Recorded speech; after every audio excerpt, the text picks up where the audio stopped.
Hi friends, welcome to my channel Priya Nivea. இன்றைக்கி காய்கறி எதுவுமே இல்லை, வெறும் வெங்காயம் தக்காளி மட்டும்தான் வீட்டில் இருக்குது. பாம்பே சட்னி செய்வாங்க. நான் அதை அப்படியே தேங்காய் அரைச்சி ஊற்றி பாம்பே சாம்பாராக செய்ய போகிறேன். வாங்க எப்படி செய்கிறதுன்னு பார்க்கலாம். அதுக்கு முன்னாடி நம்ம சேனலை இதான் ஃபஸ்ட் டைம் பார்க்குறீங்க அப்படின்னா நம்ம சேனலை மறக்காமல் சப்ஸ்கிரைப் பட்டனை ப்ரெஸ் பண்ணிவிட்டு பக்கத்தில் இருக்கிற ஆல் நோட்டிஃபிகேஷனை கிளிக் பண்ணி வச்சுக்கோங்க. அப்போ தான் நான் போடுற வீடியோஸ் உங்களுக்கு நோட்டிஃபிகேஷனாக வரும். ஃபஸ்ட்டு அடுப்பை பற்ற வச்சுட்டு கடாய் நல்லா ஹீட் ஆனதுக்கப்புறம் ஆயில் ஊற்றிக்கலாம். ஆயில் ஊற்றி கொஞ்சம் ஹீட் ஆனதுக்கப்புறம் கடுகு போட்டுக்கலாம். இதில் முக்கியமான பொருள் என்னென்னா வெங்காயமும் தக்காளியும் தான். தக்காளி சின்ன சின்ன பொடிசாக கட் பண்ணி வச்சுக்கலாம். அதே மாதிரி வெங்காயமும் பொடிசாக கட் பண்ணி வச்சுக்கலாம். கடுகு வெடித்ததுக்கப்புறம் உளுந்து ஒரு ஸ்பூன் போட்டுக்கலாம். அது கொஞ்சம் ப்ரௌனிஷ் ஆகட்டும். அந்த டைமில் இஞ்சி சொரவினது துருவின இஞ்சி போட்டுக்கலாம். இல்லாட்டினா நல்லா இடித்த இஞ்சியாக போட்டுக்கலாம். கெட்டி கெட்டியாக போட வேண்டாம், நல்லா இடித்து எடுத்துக்கோங்க. அந்த இஞ்சி போட்டு நல்லா வறுத்து எடுத்துக்கலாம். அடுத்து நறுக்கி வச்ச பச்சை மிளகா போட்டுக்கலாம். இந்த பச்சை மிளகா காரம், அதனால் 1 போட்டுக்கிறேன். அடுத்தது 1/2 ஸ்பூன் ஜீரகம் போட்டுக்கிறேன். பெருங்காயத்தூள் கொஞ்சம் ஆட் பண்ணிக்கலாம். அதுக்கப்புறம் நறுக்கி வச்ச வெங்காயத்தை நம்ம ஆட் பண்ணிக்கலாம். நல்லா கோல்டு கலரில் நல்லா ஃப்ரை ஆகணும். நல்லா பொன்னிறமாக வறுத்தெடுக்கணும். கொஞ்சம் கருவேப்பிலை நான் ஆட் பண்ணிக்கிறேன். எண்ணெய் ஆயில் கொஞ்சம் கம்மியாக இருக்குது அப்படிங்கிறனால நான் 1 ஸ்பூன் ஆயில் விட்டுக்கிறேன். நம்ம கடைசியில் 1 ஸ்பூன் நெய் விடணும். அதனால தான் நான் ஆயில் கம்மியாக யூஸ் பண்ணுறேன்.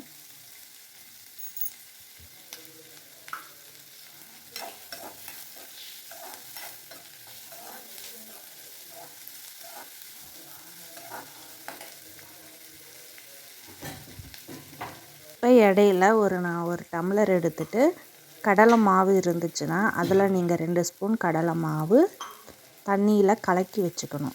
நான் என்கிட்ட கடலை மாவு இல்லை அப்படிங்கிறதுனால பொட்டுக்கடலையை அரைச்சி எடுத்திருக்கேன்.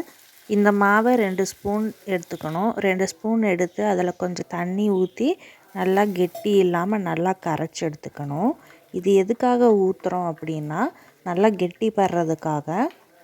இப்போ தேங்காய் அரைச்சி ஊற்றுறோன்னு வச்சுக்கோங்களேன், அதில் தேங்காய் தனியாகவும் தண்ணி ரசம் போல் தனியாகவும் பிரிஞ்சு ஓடும். நம்ம பார்த்தா நல்லா தெரியும். தேங்காய் தனித்தனியாக இருக்கும், இல்லை மற்ற ஐட்டமெல்லாம் தனித்தனியாக பிரிஞ்ச மாதிரி இருக்கும்.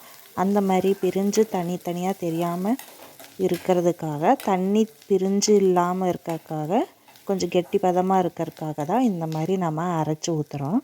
இப்போ வெங்காயம் ப்ரௌனிஷ் ஆகிடுச்சு. இப்போ நம்ம கட் பண்ணி வச்ச தக்காளியை ஆட் பண்ணிக்கலாம். தண்ணி ஆட் பண்ணாமல் நல்லா இந்த தக்காளி சூட்லேயும் ஆயில்லையும் நல்லா வதங்கணும், நல்லா குக்குட் ஆகணும். அது வரைக்கும் நம்ம வெயிட் பண்ணலாம். இப்போ கொஞ்சம் மஞ்சத்தூள் 1/4 டீஸ்பூன் போட்டு நல்லா வதக்கிக்கலாம். நல்லா வதங்கி நல்லா குக் ஆகட்டும் தக்காளி. அதுக்கப்புறம் மற்ற மசாலாலாம் நம்ம ஆட் பண்ணலாம்.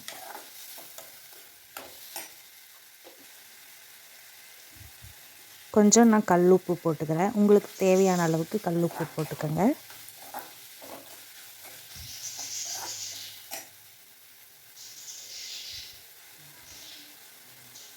இப்போ கரம் மசாலா 1/2 டீஸ்பூன் போட்டுக்கிறேன்.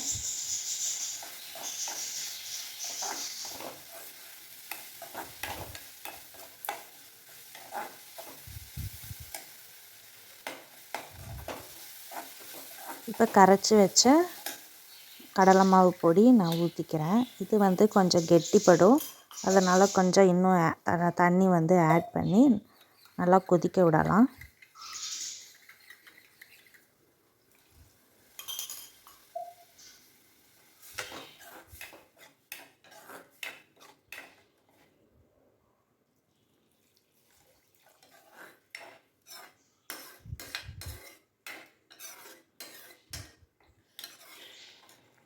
இது இன்னும் நல்லா கொதிக்க வச்சா நல்லா கெட்டி ஆகிடும். அது பேர் பாம்பே சட்னி.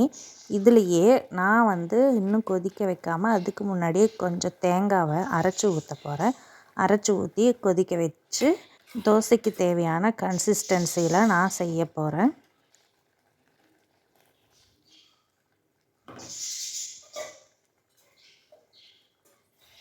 இது ரொம்ப ஈஸியாக தான் இருக்கும், சாப்பிட்றதுக்கும் நல்லாயிருக்கும். தேங்காய் அரைச்சி ஊற்றுறதுக்கு முன்னாடி இருக்கிற கன்சிஸ்டன்சி வந்து சப்பாத்தி, புரோட்டா, பூரிக்கெல்லாம் சூப்பராக இருக்கும்.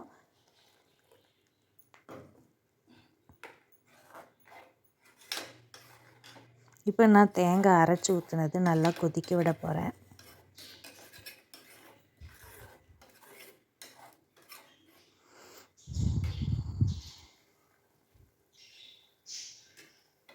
இந்த மேலே இருக்கிற வெள்ளை கலரில் நுரையா இருக்குதுல்ல, அந்த நுரையெல்லாம் வந்து அடங்கணும், கம்மியாகணும்.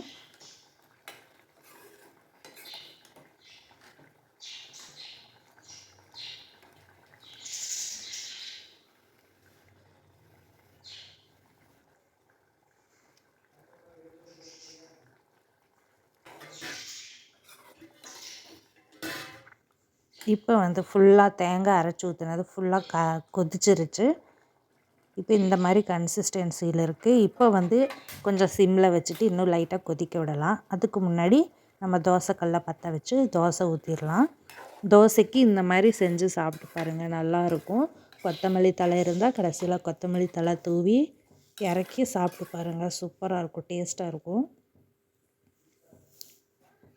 ஃபைனலாக ஒரு ஸ்பூன் நெய் ஊற்றி ஸ்டவ்வை வந்துட்டு ஆஃப் பண்ணிடணும்.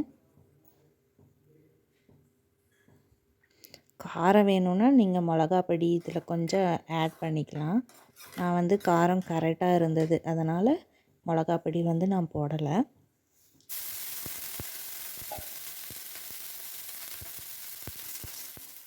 நம்ம பிரியா நிவ்யா சேனலில் பேபி கேர் வீடியோஸ் இருக்குது, health care, pregnancy care, cleaning and organisation video இருக்குது, உங்களுக்கு டிப்ஸ் அண்ட் ஐடியாஸ் அந்த மாதிரி வீடியோஸ் எல்லாம் இருக்குது. மறக்காமல் செக் பண்ணி பாருங்கள். ஹேர் கேர் வீடியோஸும் இருக்குது. நம்ம சேனலில் இருக்கிற வீடியோஸ் உங்களுக்கு யூஸ்ஃபுல்லாக இருக்குது, பிடிச்சிருக்கு அப்படின்னா மறக்காமல் சப்ஸ்கிரைப் பண்ணி வச்சுக்கோங்க. இந்த வீடியோ பார்த்துட்டு கடைசியில் ஒரு லைக் பண்ணிவிடுங்க. நீங்கள் லைக் அண்ட் சப்ஸ்கிரைப் பண்ண தான் எனக்கு அடுத்தடுத்து வீடியோஸ் போடுறதுக்கு ஒரு பூஸ்டிங்காக இருக்கும், ஒரு எனர்ஜெட்டிக்காக இருக்கும். இப்போ நான் வந்து சுட சுட தோசை சுட்டு எடுத்துட்டேன்.